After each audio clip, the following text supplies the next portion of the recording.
गावातल्या संघटनाचा अध्यक्ष मी ठरलाव ही माझा असं पाहिजे रस्ता क्लिअर पाहिजे क्लिअर आता आंदोलन करणे आंदोलन काय फायदा आहे काय रोडचे काही सुविधा या शनूस ते गंजा आणून टाकले हे गंजा गाड्या स्लिप होतील करायची ते भाजप म्हणतात आम्ही आलो तुम्हाला सुविधा देतो काय सुविधा देतात ते बस फाट्यापर्यंत येते आणि तिथून परत जाते मुलांना इथून चालता येत नाही 4-5 वर्षापासून ज्यावेळेस हे शासकीय गोडाऊन झालं याचं तेव्हापासून रस्त्याची अशी दुर्दशा चालू आहे. आम्ही तहसीलदाराला त्यांना निवेदनं दिली.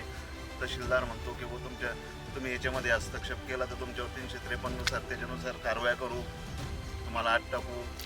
त्याच्यामुळं गावकरी काही घाबरतात आणि हे रस्त्याची अशी दुर्दशा आहे. आम्ही एक वेळेस आंदोलन केलं तर माझ्या भावाला त्यांनी गाडी पोलीस स्टेशनमध्ये नेलं, गाडीमध्ये टाकू. आम्ही आंदोलन बी करू शकत नाही, आमच्यावर दबाव येतो आंदोलन केलं.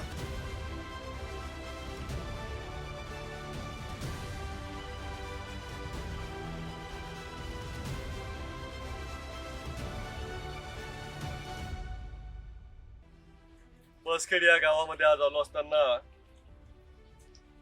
येतानाच या डबक्यांनी या सगळ्या चिखलानी माखलेल्या या रस्त्यांनी माझं स्वागत केलं. गावामध्ये आल्यानंतर समजलं की मागच्या अनेक वर्षापासून हे लोक आंदोलन करतायत, सातत्याने मागणी करतायत, पण एवढा असताना देखील अजूनही हा रस्ता दुर्दैवाने होऊ शकला नाही. एकीकडे हजारो कोटी रुपयाची कामं चालू आहेत म्हणून सांगितलं जाते, विकास कन्या असेल किंवा आणखीन कुठले कुठले विशेषण लावले जात आहेत. आणि असं असताना बसखेड हे चिखलीपासून 3 किलोमीटर असतं हे गाव आणि या गावातली ही दुर्दशा आपण बघतोय, हे हाल आपण बघतोय. समृद्धी महामार्ग असेल किंवा भक्ती महामार्ग असेल, लाखो कोटी रुपयाची जिथं कामं आहेत तिथं दुर्दैवाने हे काम अजून होऊ शकत नाही.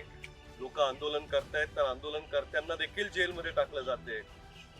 अशा पद्धतीनं विकास आपल्या मतदारसंघामध्ये दुर्दैवानं सुरू आहे.